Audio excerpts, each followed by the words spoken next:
नमस्कार। सुबह 8 बजे के समाचारों में आप सभी का स्वागत है। आपके साथ मैं हूं पूजा पांडे। सबसे पहले देख लेते हैं आज की हेडलाइंस।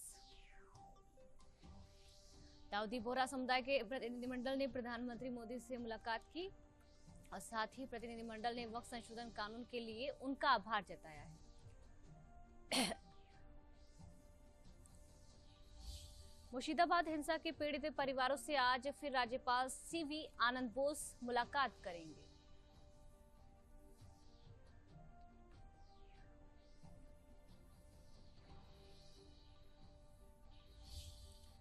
उत्तर प्रदेश के लखनऊ लोकसभा क्षेत्र से सांसद और रक्षा मंत्री राजनाथ सिंह आज अपने संसदीय क्षेत्र पहुंचेंगे। सांसद खेल महाकुंभ का करेंगे शुभारंभ।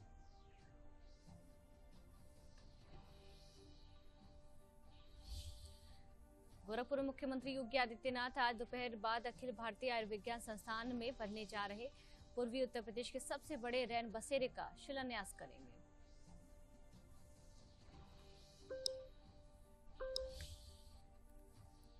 संघ प्रमुख मोहन भागवत अलीगढ़ प्रवास पर रहेंगे। 5 दिन के दौरान संघ प्रमुख 2 स्थानों पर संघ की शाखाओं में शामिल होंगे।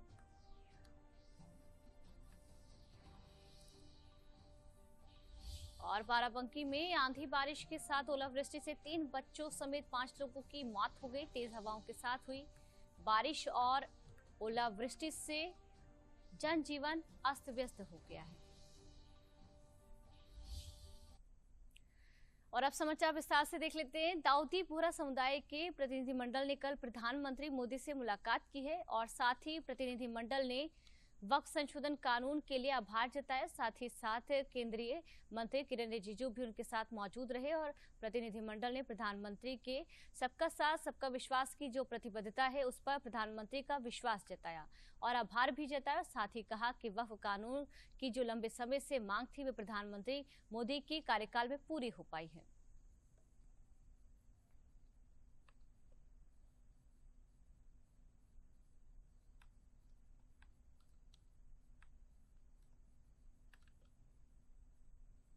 1923 से हम ये गुहार गवर्नमेंट से लगा रहे हैं कि हमें एग्जेम्पशन चाहिए। साहब, ये जो एक्ट आया है वो प्रिवी काउंसिल क्यों लेकर आई?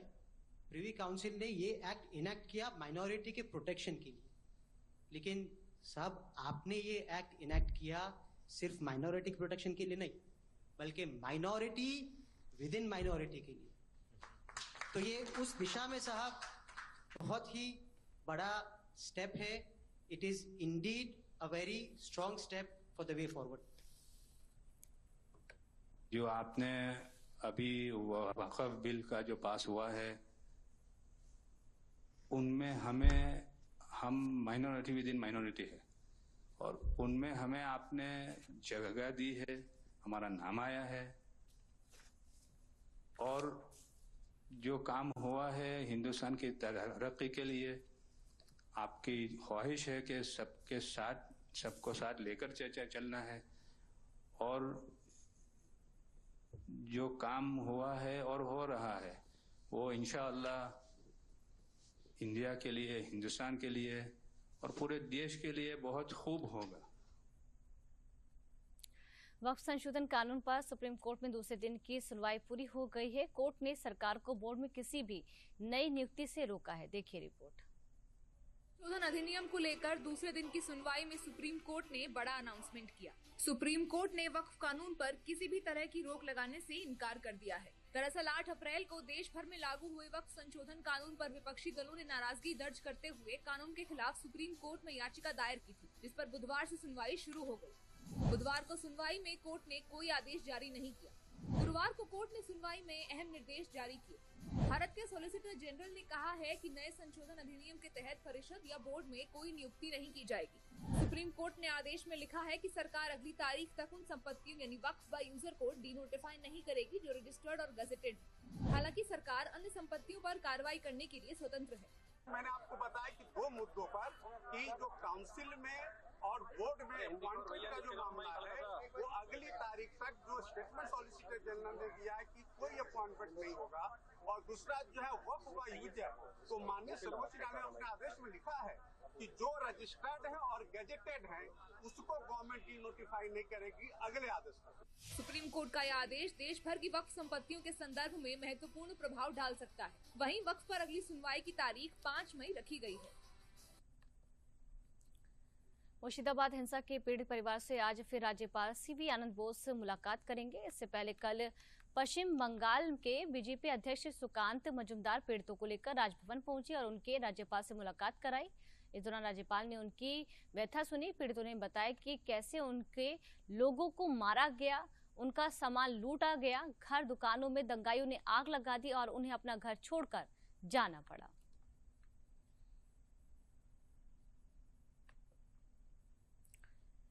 मुर्शिदाबाद के सैकड़ों हिंदू परिवार बेघर होकर पलायन करने को मजबूर हो गए हैं। कोई मालदा में शरण ले रहा है तो कोई कहीं और।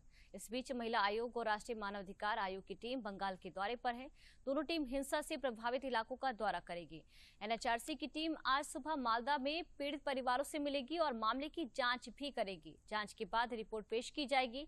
टीम शिविर में रह रहे लोगों से भी मिलेगी और उनके पुनर्वास के बारे में चर्चा करेगी।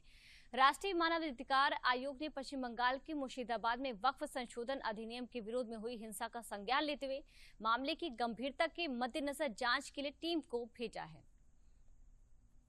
महिलाएं बहुत डर गई है और उसी के साथ साथ हम ये भी कह रहे हैं कि असुरक्षा की भावना उनके मन में बहुत ज्यादा है। तो इन सभी घटनाओं का हमने संज्ञान लिया है और राष्ट्रीय महिला आयोग ने एक जांच कमेटी का एक गठन किया है। उन सभी महिलाओं को जो अभी वहाँ से पीड़ित भी है, तकलीफ में है, ऐसे उन सभी महिलाओं को मैं मिलने वाली हूँ, उनके साथ बात करने वाली हूँ। मैं मुर्शिदाबाद भी जाऊंगी और मालदा भी जाऊंगी। लखनऊ लोकसभा क्षेत्र से सांसद और रक्षा मंत्री राजनाथ सिंह आज अपने संसदीय क्षेत्र पहुंचेंगे। सांसद खेल महाकुंभ का शुभारंभ करेंगे, साथ ही कई कार्यक्रमों में भी शिरकत करेंगे।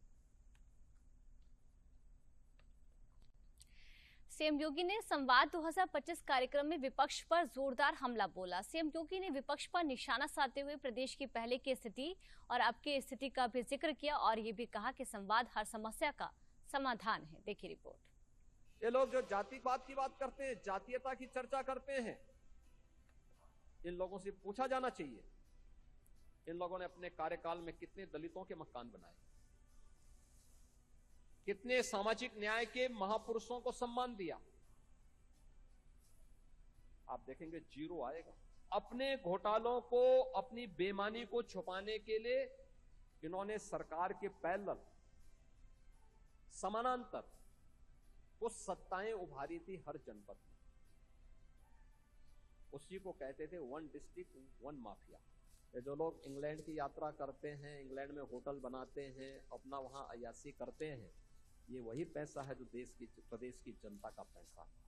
सीएम योगी का विपक्ष पर यह हमला उस वक्त हुआ जब सीएम योगी संवाद 2025 कार्यक्रम में प्रदेश के विकास पर चर्चा कर रहे थे। इसी दौरान सीएम योगी ने विपक्ष पर निशाना साधते हुए प्रदेश के पहले की स्थिति और अब की स्थिति का भी जिक्र किया और ये भी कहा कि संवाद हर समस्या का समाधान है। हर जिले में एक माफिया उनका था। माफिया के सामने उनके कंपी उनमें छूटती थी। माफिया वहां पे अपनी मर्जी से पूरी व्यवस्था का संचालन करता था।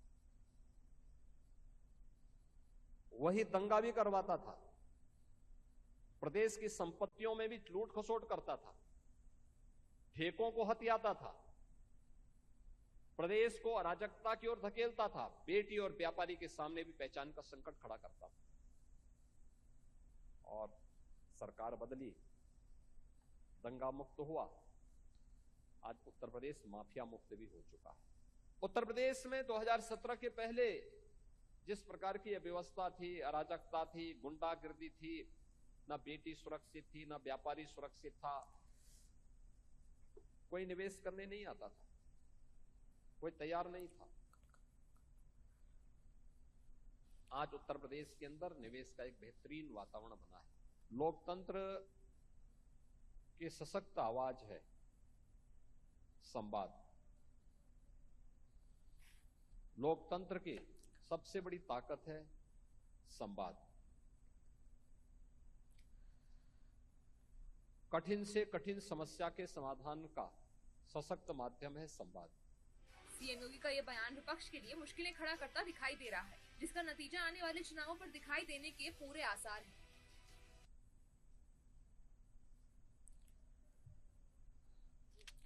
मुख्यमंत्री योगी आदित्यनाथ 3 दिवसीय दौरे पर आज गोरखपुर पहुंचेंगे। आज दोपहर बाद गोरखपुर पहुंचने के बाद मुख्यमंत्री अखिल भारतीय आयुर्विज्ञान संस्थान एम्स में बनने जा रहे पूर्वी उत्तर प्रदेश के सबसे बड़े रैन बसेरे का शिलान्यास करेंगे।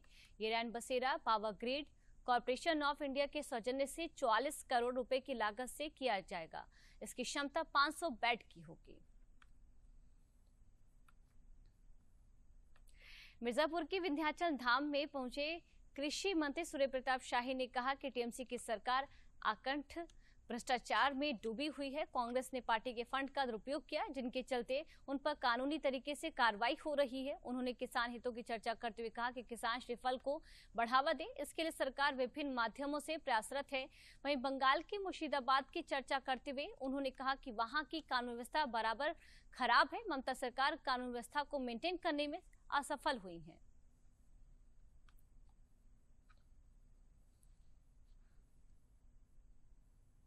मिर्जापुर मंडल के कृषि उत्पादक संगठन एफपीओ की एक मीटिंग मैंने बुलाई है और जिसमें उनके द्वारा क्या क्रियाकलाप किए जा रहे हैं और उनकी कठिनाई और उसके समाधान के लिए क्या उनका सुझाव है, उस पर विचार करेंगे। सबसे अच्छी बात है कि यहाँ के एक एफपीओ ने अभी प्रति माह 5 मेट्रिक टन श्री अन्न का एक्सपोर्ट असम राइफल्स को करने का उनको ऑर्डर मिला हुआ है। तो विंध्य मंडल के भीतर सोनभद्र और मिर्जापुर में पिछले वर्षों से कोदो, सावा, टांगुन, मड़ुआ की भी खेती किसान भाई कर रहे हैं। तो उनके खरीद का एक प्लेटफॉर्म इस एफपीओ के माध्यम से मिल जाएगा और हर महीने उनको 5 मेट्रिक टन यानी 5 मेट्रिक टन का मतलब 50 कुंटल उनको हर महीने जो है वो आपूर्ति करना है। चलिए रुकते एक छोटे से ब्रेक के लिए।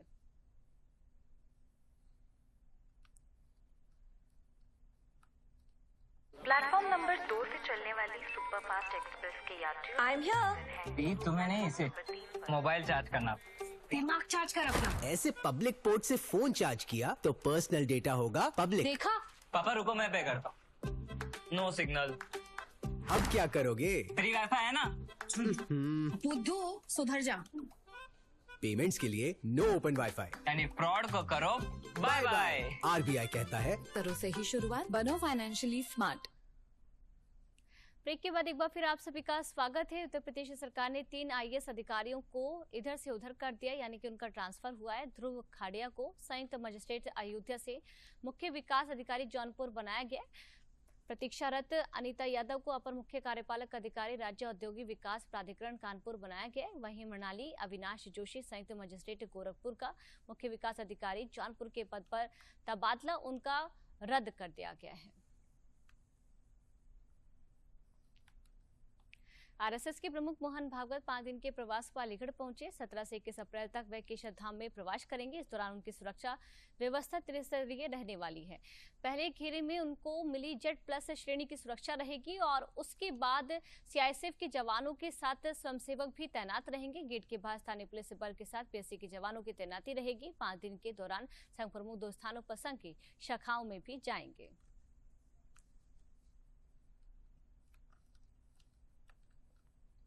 राष्ट्रीय स्वयंसेवक संघ के पूज्य सरसंचालक डॉक्टर मोहन भागवत जी का प्रवास हरिगढ़ विभाग को मिला हुआ है।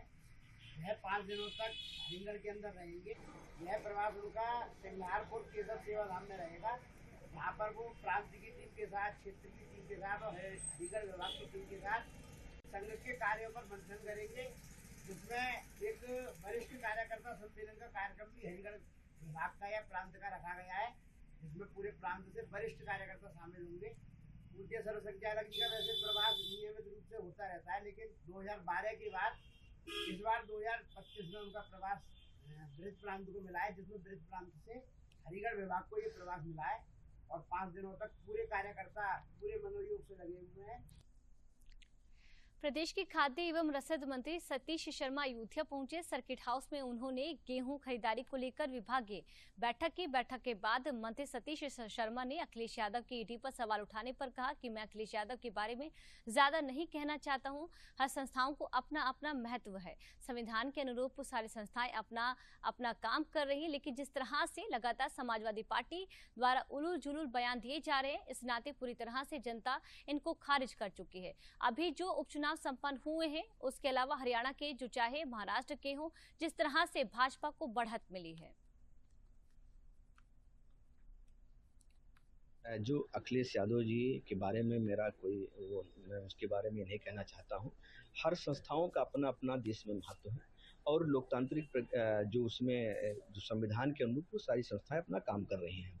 लेकिन लगातार जिस तरीके समाजवादी पार्टी के नेतृत्व द्वारा उलूल जुलूल बयान दिए जा रहे हैं, तो आज पूरी तरीके से जनता उनको इसी नाते लगातार उनको खारिज करने का काम कर रही है। और मैं समझ सकता हूं कि वो जो इनकी जो छटपटाहट है, जो यहाँ पर अभी उपचुनाव संपन्न हुए और इसके साथ जो चाहे वो चुनाव अभी हरियाणा के हों चाहे महाराष्ट्र के हों, जिस तरीके भाजपा को बढ़त मिल रही है, इस नाते उनके उलूल जुलूल बयान देखने को मिल रहे हैं। गौतम बुद्ध नगर, नोएडा और गाजियाबाद में बनेगा वर्किंग वुमेन हॉस्टल। मुख्यमंत्री योगी आदित्यनाथ ने इस महत्वाकांक्षी योजना को हरी झंडी दिखा दी है और जिसके तहत कुल 8 अत्याधुनिक हॉस्टल बनाए जाएंगे और हर हॉस्टल में 500 महिलाओं के ठहरने की सुविधा रहेगी। यानी कुल 4000 कामकाजी महिलाओं को सीधे इसका लाभ मिलेगा। ये हॉस्टल न सिर्फ सुरक्षित होंगे, बल्कि इनमें भोजन, चिकित्सा और परिवहन जैसी सुविधाएं भी उपलब्ध होंगी। अलीगढ़ की कामकाजी महिलाओं ने योगी सरकार की पहल को सराहनीय बताया। ये महिलाओं के सशक्तिकरण की दिशा में एक बड़ा कदम भी माना जा रहा है।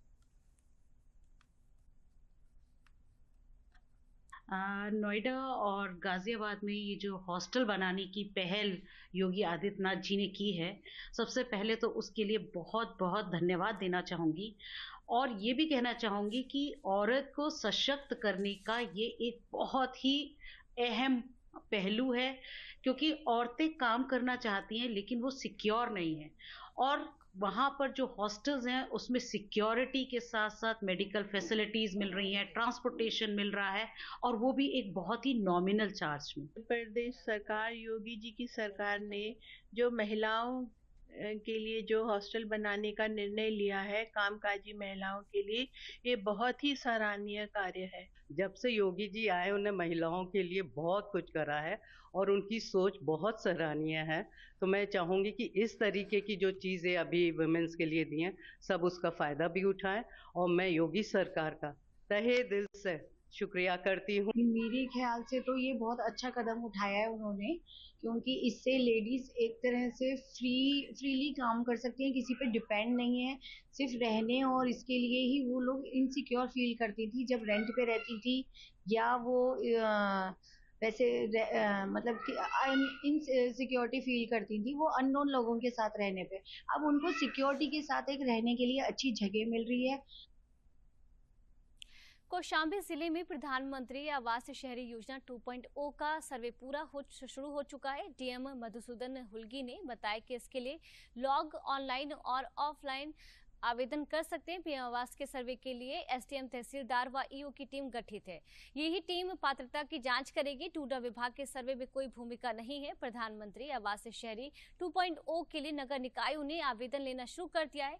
वहीं वर्ष 2025-26 के लिए 1500 आवास का लक्ष्य मिला है, जहां पात्रता की जांच के लिए एसडीएम, तहसीलदार व ईओ की टीम गठित की गई है। इनके अलावा कोई दूसरा पात्रता की जांच नहीं करेगा। प्रधानमंत्री आवास योजना 2.0 शहरी शुरू हो चुका है, जहां पे लोग ऑनलाइन आवेदन कर सकते हैं और उसके साथ साथ ऑफलाइन भी कर सकते हैं। लेकिन एक टीम गठित किया हम लोगों ने तहसील स्तर पर, जिसमें एसडीएम है, तहसीलदार है, संबंधित ईओ भी है और यही 3 लोग पात्रता की जांच करते हैं और इन तीनों लोगों की समिति की संस्तुति के उपरांत ही डूडा के पास वो कागज प्रस्तुत हो जाता है। डूडा की ओर से इसमें किसी भी प्रकार का कोई भी जांच या सर्वे नहीं किया जा रहा है। जो लोगों को लग रहा है कि डूडा से हो रहा है, डूडा से बिल्कुल भी नहीं हो रहा है। और दूसरी बात यह है कि लोगों के दिमाग में भ्रम है कि यहाँ पैसे देने से हो जाएगा, वहाँ पैसे देने से, बिल्कुल नहीं होगा। जो पात्र है, जो नियम के तहत है, जो पात्रता की श्रेणी में आता है, उसी को आवास मिलेगा और जो ये टीम गठित होकर इस लिस्ट आती, फर्स्ट लिस्ट है, उसको उसके उपरांत हम लोग पुनः जांच करवाएंगे। उस जांच में भी अगर कोई निकल के आता है तथ्य कि पात्र अपात्र के हुआ है, अपात्र पात्र हुए हैं, तो उसको भी हम करेक्ट करके सही लाभार्थियों को पूर्ण पारदर्शिता के रूप से ही हम लोग आवास योजना को जमीनी स्तर पर लागू कराएंगे। मुख्यमंत्री योगी आदित्यनाथ के द्वारा गरीबी मुक्त उत्तर प्रदेश के लिए जीरो पॉवर्टी योजना चलाई गई है, जिससे प्रदेश के किसी भी गांव में कोई भी गरीब और वंचित ना रहे और प्रदेश को गरीबी मुक्त बनाया जा सके। इसी सपने को साकार करते हुए जालौन की ग्राम पंचायत रगौली ने नया आयाम स्थापित कर दिया है और इस योजना के चलते रगौली गांव जालौन की पहली ग्राम पंचायत बन गई है, जिसमें अब कोई गरीब नहीं है। मुख्यमंत्री योगी आदित्यनाथ ने उत्तर प्रदेश में गरीबी मुक्त गांव के उद्देश्य से जीरो पॉवर्टी योजना की शुरुआत की है। इस योजना का उद्देश्य प्रदेश के गांव को गरीबी मुक्त बनाना है, जिसके तहत जालौन के जिला प्रशासन के द्वारा जनपद के सभी 574 ग्राम पंचायत में निर्धनतम परिवारों को चिन्हित कर योजना का लाभ देने का लक्ष्य निर्धारित किया गया है। हमें शौचालय मिला है, गैस सिलेंडर मिला है, बाकी जो का सुविधाएं हैं वो सारी सब कुछ मिली है। थैंक यू, बहुत बहुत धन्यवाद सरकार को। आवास भी मिला है, गैस चूल्हा भी है कनेक्शन, लाइट का भी कनेक्शन है और पानी का भी कनेक्शन है। योगी आदित्यनाथ जी का धन्यवाद। सरकार ने राशन कार्ड की सुविधा बना दिया गए हैं और सरकार की तरफ से हम धन्यवाद कहते हैं। हम बहुत गरीब आदमी आते हैं, सरकार ने हर सुविधा दी है। चूल्हे में खाना बनाते थे, अब सरकार की तरफ से गैस चूल्हा मिलेगा तो उसी में बनाते हैं। गांव में जो 22 परिवार जीरो प्रॉपर्टी में है उनको सारी योजना का लाभ मिला, जैसे कि पढ़ाई number 1, number 2 ration card, number 3 Kanya Sumangala योजना, वृद्धा पेंशन, शौचालय, आवास, गैस सिलेंडर, जितनी सरकार की सारी योजना है उनको गरीबों को लाभ दिलाने का काम माननीय जिलाधिकारी के अधिक प्रयासों से किया गया और हम लोग भी उसमें लगे रहे कि गरीबों को जन तक लाभ पहुंचने का काम हो। हम सरकार को बहुत बहुत धन्यवाद देते हैं। ये प्रयास किया जा रहा है कि इसी प्रकार जनपद की सभी ग्राम पंचायतों में जो शासन की महत्वाकांक्षी योजना है उसके तहत जो कन्वर्जेंस है विभागों के कार्यक्रम के, उसके द्वारा सभी को लाभान्वित कराया जा सके। बुंदेलखंड के जनपद हमीरपुर में केंद्र सरकार की अमृत सरोवर योजना जल संरक्षण में मददगार साबित हो रही है। जनपद हमीरपुर में लुप्त हो रहे तालाबों को दोबारा से जीवित कर उन्हें सजाया और संवारा जा रहा है और इसके साथ ही बरसात के पानी का संरक्षण भी किया जा रहा है। जिले में अब तक 330 ग्राम पंचायतों में 198 अमृत सरोवरों को चयनित किया गया था, जिसमें 109 अमृत सरोवर पूरी तरह से तैयार है। जनपद हमीरपुर में अमृत सरोवर योजना के तहत बनाए गए अमृत सरोवर जल संरक्षण एवं जल संचयन से कारगर साबित हो रहे हैं, जिससे गाँव का पर्यावरण तो शुद्ध हो ही रहा है, इसके साथ ही पशु पक्षियों के पीने की पानी की समस्या भी दूर हो रही है।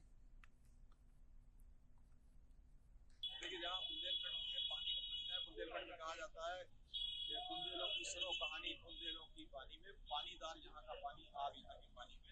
यहाँ के पानी का जहाँ संरक्षण की बात आती है तो निश्चित रूप से हमारी जो पेरिनियल रिवर्स हैं, जो पूरे साल कल बहने वाली नदियाँ हैं, उनके संरक्षण के साथ साथ ये जो अमृत सरोवरों की स्थापना की गई है सरकार के द्वारा, ये एक ऐसा प्रयोग है कि निश्चित रूप से इससे जमीन की प्यास भी मिटेगी और इसमें भूमि में नमी का प्रतिशत भी बढ़ेगा और जल संरक्षण के प्रति ये एक एसेट ऐसा साबित होगा कि हमारी आने वाली नस्लें याद करेंगी, क्योंकि जहाँ भी ये अमृत सरोवर बनाए गए उसके आसपास की नहरें हों, नदियाँ हों, तालाब हों, पोखर हों, वो वाटर रिचार्जिंग का एक केंद्र बन रहे होंगे और हर जगह जब नमी होगी तो उत्पादन भी अच्छा होगा और निश्चित रूप से हमें जल संरक्षण का जो अखबारा भी चल रहा है, जल संरक्षण माह भी मनाया जा रहा है, लोगों के अंदर जागरूकता आएगी और ये अभिनव प्रयोग भी है, क्योंकि कोई भी सरकारी योजना तब तक सफल नहीं हो जाती जब तक कि इसमें पब्लिक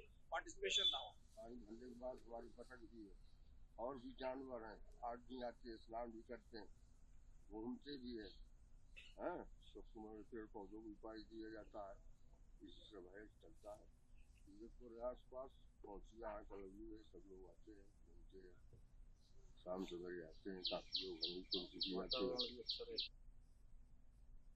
आज गुड फ्राइडे मनाया जा रहा है। दुनिया भर के चर्च में विशेष प्रार्थनाएं सभाएं आयोजित की जा रही हैं। ये दिन प्रभु यीशु मसीह के बलिदान की याद का दिन है। गुड फ्राइडे मानव समाज को प्रेम, ज्ञान और अहिंसा का संदेश देता है। ये ईस्टर संडे से पहले पड़ने वाले शुक्रवार को मनाया जाता है। मान्यता ये भी है कि शुक्रवार को सूली पर चढ़ने के तीसरे दिन यानी रविवार को ईसा मसीह पर फिर जीवित हो गए, इसलिए 2 दिन बाद ईस्टर संडे मनाया जाएगा। दुनिया के अलग अलग देश में गुड फ्राइडे विभिन्न तरीकों से मनाया जाता है। आज विश्व धरोहर दिवस भी है। इस दिवस को मनाने का मुख्य उद्देश्य ये भी है कि पूरे विश्व में मानव सभ्यता से जुड़े ऐतिहासिक और सांस्कृतिक स्थलों के महत्व, उनके अस्तित्व के संभावित खतरों और उनके संरक्षण के प्रति जागरूकता लाई जा सके। गोरखपुर दौरे पर पहुंचे डिप्टी सीएम ब्रजेश पाठक ने स्वास्थ्य सेवाओं को बेहतर बनाने का भरोसा दिलाया। बोले कि यूपी बनेगा नंबर 1 प्रदेश और पश्चिम बंगाल में भी डबल इंजन की सरकार आएगी। देखिए रिपोर्ट। हमारी जिम्मेदारी उत्तर प्रदेश में कानून व्यवस्था को बेहतर बनाना है और उत्तर प्रदेश राज्य को पूरे देश में नंबर 1 पर लाना है। उसके लिए हमारी सरकार लगातार काम कर रही है। डिप्टी सीएम ब्रजेश पाठक का ये बयान बता रहा है कि प्रदेश में डबल इंजन की सरकार कितनी मजबूती से काम कर रही है। दरअसल गुरुवार को प्रदेश के डिप्टी सीएम ब्रजेश पाठक ने गोरखपुर में स्वास्थ्य विभाग के अधिकारियों के साथ बैठक की और साथ ही गोरखपुर के स्वास्थ्य विभाग का भी दौरा किया। आज गोरखपुर जनपद के पूरे विभाग की स्वास्थ्य विभाग की समीक्षा की है और सभी अस्पतालों में साफ सफाई का विशेष ध्यान रखा जाए, चिकित्सक समय से उपस्थित रहे, दवाइयाँ सभी उपलब्ध है, हर स्थिति में मरीजों को उच्च कोटि की चिकित्सा सुविधाएं मिले। इसके साथ ही डिप्टी सीएम ने कहा कि डॉक्टरों की कमी को पूरा करने के लिए जिलाधिकारियों को अधिकार मिला है, उसका इस्तेमाल किया जाए जिससे मरीजों को उच्च कोटि की सुविधाएं मिले। यही नहीं, मुर्शिदाबाद हिंसा पर सवाल पूछे जाने पर उन्होंने ममता सरकार की आलोचना भी की। ममता बनर्जी लगातार सनातन संस्कृति पर हमले देख रही हैं, उकसा रही हैं लोगों को। आने वाले दिनों में ममता बनर्जी को इसका खामियाजा भुगतना पड़ेगा और वहाँ जब भी चुनाव होगा भारतीय जनता पार्टी की प्रचंड बहुमत की सरकार बनेगी। यही नहीं, डिप्टी सीएम ने ये भी कहा कि प्रदेश में डबल इंजन की सरकार यूपी में कानून व्यवस्था चुस्त दुरुस्त रखने के लिए काम करेगी। वक्फ संशोधन कानून लागू होने के बाद बरेली में पहली बड़ी कार्रवाई देखने को मिली। कब्रिस्तान की सरकारी जमीन पर फर्जी ट्रस्ट बनाकर दरगाह बनाई गई थी और आपको जानकारी दे दें कि आरोपियों के खिलाफ एफआईआर भी दर्ज कर जांच शुरू कर दी गई है। देखिए रिपोर्ट। यूपी के बरेली में वक्फ संशोधन कानून लागू होने के बाद प्रदेश में पहला मुकदमा दर्ज किया गया है। मामला है कब्रिस्तान के नाम पर दर्ज सरकारी जमीन को फर्जी ट्रस्ट बनाकर वक्फ में रजिस्टर्ड करवाने का। इसके बाद दरगाह बनाकर झाड़ फूंक शुरू कर दिया। कल दिनांक 16 अप्रैल को थाना सीवीगंज अंतर्गत एक एफआईआर दर्ज की गई है, जिसमें एक व्यक्ति सब्जे अली पुत्र महमूद अली द्वारा कब्रिस्तान की भूमि, जो कि सरकारी जमीन के रूप में राजस्व अभिलेखों में दर्ज है, इसको कूट रचित डॉक्यूमेंट्स तैयार कर जमीन पर अवैध कब्जा किया गया।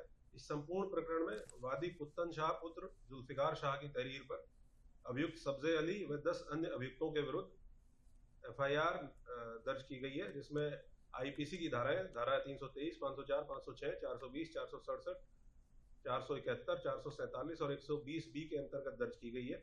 आईपीसी के धाराओं के अंतर्गत इसलिए दर्ज किया गया है क्योंकि ये पूरा प्रकरण 2020-21 का है। एफआईआर नंबर 177/25 थाना सीवीगंज में पंजीकृत की गई है। एसपी सिटी के निकट पर्यवेक्षण में त्वरित विवेचना सुनिश्चित करते हुए अभियुक्तों के विरुद्ध कठोर कार्रवाई सुनिश्चित की जाएगी।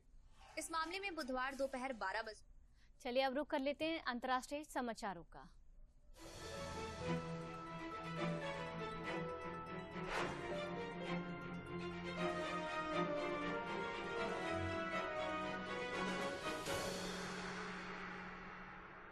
अमेरिका के राष्ट्रपति डोनाल्ड ट्रंप और इटली की प्रधानमंत्री जॉर्जिया मेलोनी ने व्हाइट हाउस में मुलाकात की। दोनों नेताओं ने अमेरिका और यूरोप के बीच संभावित व्यापार समझौते के बारे में आशा जताई है। राष्ट्रपति ट्रंप ने कहा कि ये व्यापार समझौता एक निष्पक्ष सौदा होगा और ये आवश्यक भी होगा। हालांकि राष्ट्रपति ट्रंप ने इसकी कोई समय सीमा नहीं बताई। प्रधानमंत्री मेलोनी ने कहा कि उन्हें विश्वास है कि समझौता होगा। उन्होंने कहा कि पश्चिम एक बार फिर से महान बनेगा। वार्ता के बाद संयुक्त प्रेस कॉन्फ्रेंस कॉन्फ्रेंस में दोनों नेताओं ने पुष्टि की कि उन्होंने रक्षा खर्च, प्रवास और टैरिफ पर भी चर्चा की है। मेलोनी ने कहा कि वे ट्रंप को इटली की आधिकारिक यात्रा के लिए आमंत्रित करेंगी। राष्ट्रपति ट्रंप द्वारा सहयोगी देशों से आयात पर 20% टैरिफ लगाए जाने और फिर रोक दिए जाने के बाद इटली के प्रधानमंत्री वाशिंगटन का दौरा करने वाली पहली यूरोपीय नेता हैं। प्रधानमंत्री मेलोनी ने पहले अमेरिकी टैरिफ को गलत बताया था। समाचारों में मेरे साथ फिलहाल के लिए इतना ही। नमस्कार।